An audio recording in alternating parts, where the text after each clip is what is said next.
What is going on, Bulls fans? I'm Mike Bunt, joined alongside Maniac, and we have a lot to get you caught up on. We didn't have bullet points last week. Since that point, we've had a football game against Akron. We've had a basketball game on the road against Old Dominion. So we have a lot to talk about. And we even had a home women's basketball game against Troy.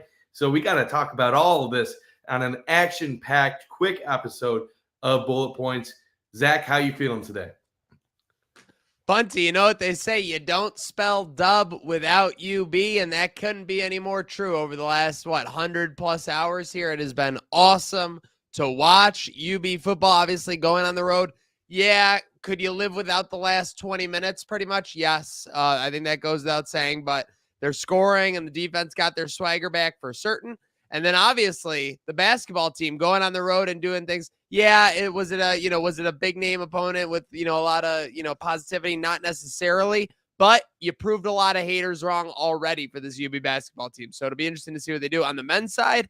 And on the women's side, you kind of picked up where you left off. Big home win over Troy, a team that's expected to compete for their conference this year based on what Coach Becky Burke would have you believe. So a great start and a great week for UB fans to start off November here. Absolutely. And when you start with talking about the football game, they fall behind 7-0 on the road against Akron. They were 1-point favorites. So the beginning of the game a little nerve-wracking because it did seem like Akron just sliced through the UB defense on their first drive of the game. But from that point on, it was almost all UB the rest of the first half, and they storm out to a 38-7 lead. They eventually win by the score of 41-30. I'll be honest with you, Maniac. I watched it up until the point where they were up by like 24 points or so. And then I had to stop watching because I was calling a high school football playoff game in the area. First comment of the show, hey guys, go Bills. Hey, I appreciate you watching, even if this is a UB show. But what was your thought while watching the game against Akron? And was there any point where you were actually concerned that they could potentially blow the game? It didn't seem like Akron had enough runway to kind of come back, would be my take. So I wasn't nervous for a lot of it. But then you get down to, what was it? About a minute or about 3 minutes left, and UB is facing, a 3rd and 2, only up 8 with about 4 minutes left there. Yeah, sorry, 3 minutes left, right around there. Goes incomplete, and they're forced to, basically get rid of the ball. But, then you have Akron with a miscue, and obviously UB gets to kind of salt the game away. But, yeah, I mean, obviously things go sideways sometimes in the road, but I think it's pretty evident by the fact that for the first 3 quarters, Akron had 7 points, and then they put up 23 points in that last 15 minutes. So what's more, demonstrative of what we've come to expect from that UB defense this year? I think it's the first 45 minutes at Akron over that last 15 minutes. So I was happy to see them kind of get their swagger back, the defense-wise for sure. I'm willing to throw that fourth quarter tape kind of in the trash. Yeah, and when you're up 31 points, the natural tendency is to kind of lay off the gas a little bit. And not saying it's right, but this is a team that's still kind of learning its way through things in year one under Pete Lembo. And it never really felt like the game was going to go Akron's way. Yes, they kind of got back into the ball game, but I never felt when I was keeping track with it that UB was going to lose the game. One thing I do want to say, has UB found somewhat a passing offense with CJ Agbana? Dare I say that they actually can throw the ball now? Yeah, it definitely seems like it. Seems like they can move the ball on offense, and it seems like they can kind of dictate what they want to do. A lot of evolution from Agbana from game 1 this season, especially from preseason, I think, when we were seeing him as well, based on, what we both think. Now, Maction starts about, I think it's 6 days. I believe UB at home on Tuesday against Ball State. What are your thoughts on where things currently sit? Obviously, 2 conference losses, probably not good for their chances of getting back into the race to get to the MAC championship. Do you think that's still a possibility, a realistic possibility? And what are your thoughts heading into these midweek Maction games? There's a couple reason it is a possibility. There's a couple reason it isn't. It isn't a possibility because of the two losses. The two losses were very damning. Western Michigan has played insane. They were 1-3 out of conference, and now they've rattled off 4 straight conference wins. So very impressive on their behalf there. But when I look at the schedule, you really should win this game. Obviously, next week, in my opinion, Bunty. I think the Bulls should be able to take care of business next week. Then you've got Eastern Michigan, and then you've got Kent State. So there is a little scheduling, I think, in their favor if they can kind of shore up and take care of business on their own side of things in this upcoming week. But they've definitely kind of gotten behind the 8 ball here as far as the MAC goes, because obviously they're behind Western Michigan. Their odds are they're not going to catch them because they're 4-0 in conference. UB's 3-2. The thing is, Western Michigan tonight plays Northern Illinois, and that game is basically a pick-em, Bunty. So with Northern Illinois at 1-3 in conference, if we do want to have any hope, we definitely need Western Michigan to lose that game. Just as far as vibe, that gets everyone to at least a loss and kind of pulls you into play as far as some vibes go there. But behind your Ohio Bobcats, who are 3-1 currently, behind the Miami Redhawks at 4-1, behind Bowling Green at 4-1, it's definitely going to be an uphill battle for those Bulls. And that's even from my optimistic point of view. Yeah, the tough thing is, do you see Western Michigan losing 3 games? Probably not. No. So you'll have to win a tiebreaker where you have multiple teams involved. That seems a little bit unlikely. And then with Ohio and their remaining schedule, you lose the tiebreaker with them. It's hard to see you jumping the Bobcats as well. So you almost need some crazy things to play out and somehow win out to get to 6-2 in MAC play. But even if it doesn't happen, this has still been an exciting season. I think for UB, a bowl game looks like a lock going forward, barring an absolute collapse the rest of the season. I don't see this team losing to Kent State. Ball State might be a little feisty. They might be a little bit more difficult than I originally thought, as they gave Miami, Ohio game down to the wire yesterday. And that's going to be the Pete Lembo Bowl. So this next game is going to be the Pete Lembo Bowl. We talk about how Mo left UB for Alabama. Pete Lembo did the same thing to Ball State. Now, probably slightly different circumstances. He had a little bit more success there, was there for a little bit longer time. But Pete did leave the Ball State program. So it's possible there's some animosity from Ball State in their fan base to Pete. I don't know if that's the case or not. I haven't talked to enough Ball State fans, but I know he was well-liked when he was in Muncie. And any thoughts on this upcoming game that we're gonna see Ball State at UB next Tuesday? Yeah, I mean, my only thought looking at it is just I think Pete Lembo is going to continue to do what Pete Lembo does, and it's going to be finding ways to, kind of living room to barstool coach this team, as he sees fit. I think you're right. The offense has evolved. I think the defense, I think maybe in an effort to get the offensive evolution, we've seen a little bit of a fall off on the defensive side of things, if that makes sense. I mean, back-to-back performances allowing 40 points at Western Michigan and Ohio were definitely not things we had forecasted going into those matchups. But at the end of the day, I mean, I expect him to come out of the bye week with a huge advantage. He's going to have those players playing for him against his former team. And I think that's going to be some big juice for the Bulls going into this matchup, Bunty. Yeah, I'm absolutely with you on that. And I'm excited to see how the game plays out. Obviously, it's 6 days away, so I don't want to get too involved. This is when Maction makes all the schedules weird. Normally we have the Tuesday press conference to get ready for the Saturday game. Now everything gets moved around in November, but it's fun that this November matters to UB. Last year there really wasn't much significance at this point of the season. Let's move on to men's basketball.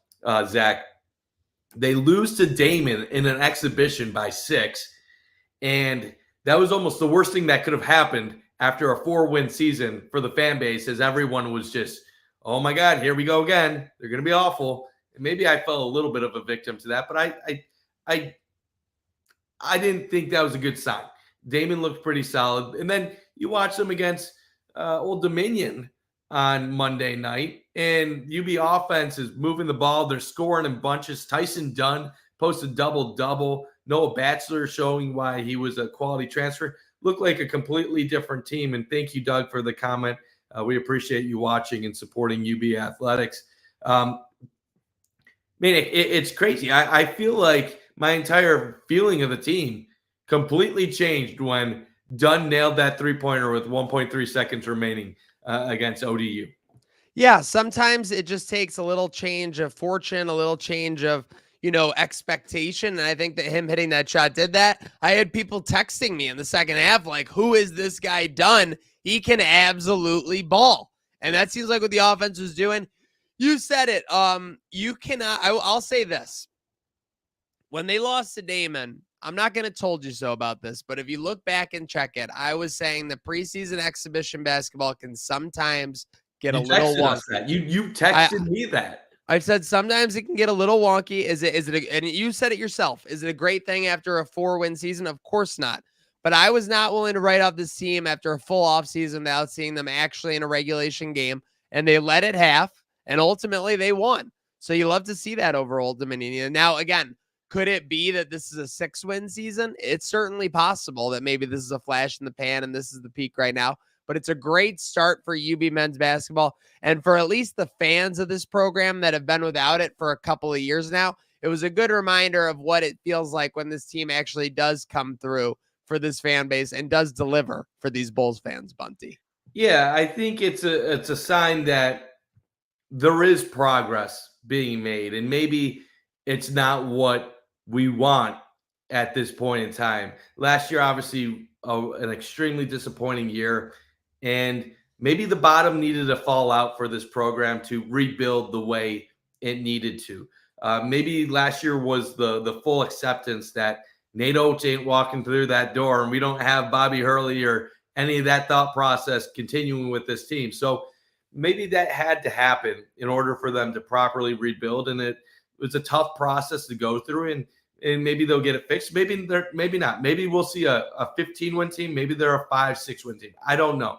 But what I do know from watching last night is they didn't have a guy like Tyson Dunn on their roster last year.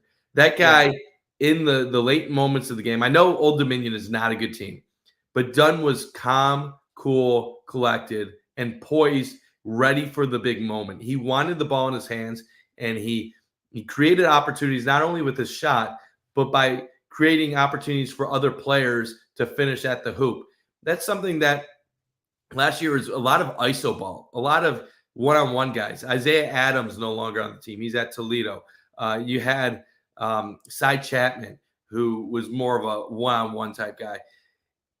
I don't see any big stars on this UB basketball team, but I see a team that is going to play as a collective unit together, and maybe that alone will create some improvement overall. Yeah, I mean, like you said, I think that what we saw was just a fluid offensive system that, I don't want to get people too excited, but reminded you a lot more of a Nate Oates system than a Jim Weitzel system or even the Helkovich system last year. So is it the turnover in players? Is it is it the buy-in from the group that was here versus maybe a few specific outliers? Time will tell. I don't want to rush to conclusions, especially I would say so even with this UB team for the next 4 to 6 games. I would not come to any conclusions on this UB team until at least 4 to 6 games into MAC play. Yes, we should have a general idea of what to expect by then, but who knows? Anything goes sideways. You never know if maybe that this is just the beginning of them kind of figuring out the system and figuring out ways to be effective. Maybe they're going to find a tweak here and there where they can continue to improve. All I know is that Bunty, for the first time in a long time, it was entertaining to watch a UB men's basketball game the other day. Speaking of entertainment, make sure you're getting to the region's premier entertainment destination. Of course, Batavia Downs. Awesome slot opportunities, all kinds of awesome party and events all weekend long as we ring out the rest of 2024. Speaking of ringing out the rest of 2024, Bunty, between now and then, do you have any of the out-of-conference games for the men's scheduled? Or, sorry, on any out-of-conference games on the men's schedule circled? Let me pull that up quick. Off the top of my head, I really can't. The schedule really has some low-level teams on it, but there's some exciting ones too. Obviously, they play at Notre Dame on Monday. That'll be an interesting one just to see Of how they course. look against better competition. At Vermont, November 19th. That's an interesting one. Of course, on the road. On the road again at Penn State, December 1st. So, like, they do have some quality road contests. The home games are really vanilla, if I'm being honest. But you got a couple other road games. St. Bonaventure, December 7th. I'll be there for that game. That'll be a fun one to see how the two schools compare. Road at Georgia, road at Temple. So, like, God, The road out of conference is incredible. it's honestly, that's a tough road to stretch. Like, honestly, most of those games aren't even winnable in my opinion, but it'll challenge the team. It's tough because you want a good slate of non-conference opponents to get you ready for MAC play, but at home you're playing teams like Fredonia and North Carolina A&T and Morgan State, and then on the road you're playing these power programs, and it's like, yeah, do I have games circled? I couldn't give you an answer because none of the games I'll actually be at are games I would circle. But from a road perspective, I would circle every single one of those. I want to see how they look against those schools. Yeah, it should be very interesting. I mean, I like to see it. Maybe it's not exactly a situation we want to be in as a program where you might be fodder for some of these other teams as they kind of finish out their out of conference schedule, but it should be good opportunities for UB. Maybe they can keep it close in one of those. I mean, you hope. I mean, if anything, it's going to challenge them, and we're going to have a better idea of where this team is at come conference play. And the fact of it is this: during the Nate Oates years, they were playing for at-large possibilities, and they were playing for seeding, and they had the ability to win a tournament game when they got there. During the Jim Weitzel days, they were playing to finish in the top couple of the MAC and hopefully have a chance in the MAC tournament to make the NCAA tournament. Never happened, but they got to the finals once and they went to the NIT. Now you're at the point you're putting your schedule together so you can get yourself ready for MAC play. And you're not going to have any at-large aspirations. You're not going to likely even have NIT at-large aspirations. You're just hoping you can get this team to buy into what Coach Halkovich is preaching to them in practice, get better day by day, and hopefully when you get to January and February, you can find a way to finish in the top 8 in the MAC, get to Cleveland, and who knows what happens once you get there. And I get it. It's disappointing compared to where they were, but that's just the current reality. They have to build things up. And if you could take that step from being a 4-win team last year to being an 11-12 win team this year, you at least start to put yourself back in the situation where you're not as far away from being good as what it might feel like you're currently at right now. Well said. But let's move on and wrap up. Talk about Becky Burke and Ohio women's basketball. You talked about Troy. Very close game, 2-point victory to open the season. So nice for UB men and women's basketball to both get victories in the MAC Sun Belt Challenge. I believe in this women's team. I think they got a lot of talent. I like Becky Burke as a head coach. And one thing that really has not been as drastic of a fall off has been the women's basketball team from Felicia Leggett-Jack to Becky Burke. Now, year one was tough, as expected, total turnover. But I feel like Burke year one, with all due respect, I mean, and listen, you're not gonna find a bigger Felicia Leggett-Jack fan than myself, I would think, but the cupboard was fucking bare. I mean, she took everything with her. Georgia Woolley, everybody was gone. So really kudos to the program. I believe that first year, weren't they playing with like 7 or 8 bodies, basically? Like almost virtually no bench. And they still put up a fight in that first round of that MAC tournament, I remember. And then they were able to obviously make a finals run last year. And contrary with the men's team, who kind of come off with a nice, impressive game, they picked up right where they left off, like you said. So it was a great balanced performance. There were a couple of runs on each side in this game where UB had a couple of runs, then Troy would have a couple of runs. So it was a great battle. Again, apparently Troy's going to be a team competing for a conference title if you ask Coach Burke. So this is a very encouraging win.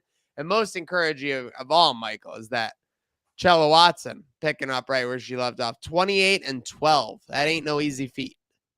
No, not at all. And it's amazing how UB women's basketball just generates these incredible scorers just on a Yeah. yearly basis. Like you go back from Sierra Dillard to Daisha Fair to now you got Watson. It's just People always forget it's that amazing. between those two, Teresa Onwuka threw up like a 20+ points per game season, like in the middle there. I mean, it's just crazy the way that UB women gets these teams, the superstars to produce. And I hope Buffalo comes to support this team. They were picked third in the preseason MAC poll. I think they have a chance of winning this conference and really being special. And like you said, it's not just Watson. There's she has a teammate that was also on the All MAC team. So lots of talent on this UB women's team, and hopefully they can keep it up. I would love to make it to some games this year and be able to give them some coverage and see where they can take things. But we're going to keep this a short episode today. We just wanted to recap some stuff. And obviously next week we'll be talking right after the UB Ball State game. But any final thoughts tonight, Maniac? No, I'm just literally hoping that we can keep the energy going that we've had around this UB program this last week. Winning it solves everything, not 1 week's worth of wins, but you start getting some momentum going where for football, I think if you could win 2 out of 3 to close out this season for sure, if men's and women's basketball can keep treading water, at least for men's in this out of conference play, and for women's, I mean, the sky's the limit. Love to see it and can't wait to see how it's going to go, Mike. Yeah, well, appreciate you joining me. Appreciate everyone that tuned in for this very quick, condensed episode of Bullet Points. Obviously, a big week for all the teams going forward as we hope the men's and women's basketball team continue to add to their opening night victories, and obviously football back in action 6 days from now in the Pete Lembo Bowl at home against Ball State. But until then, Lembo. Until then, let's go Bulls. Bulls.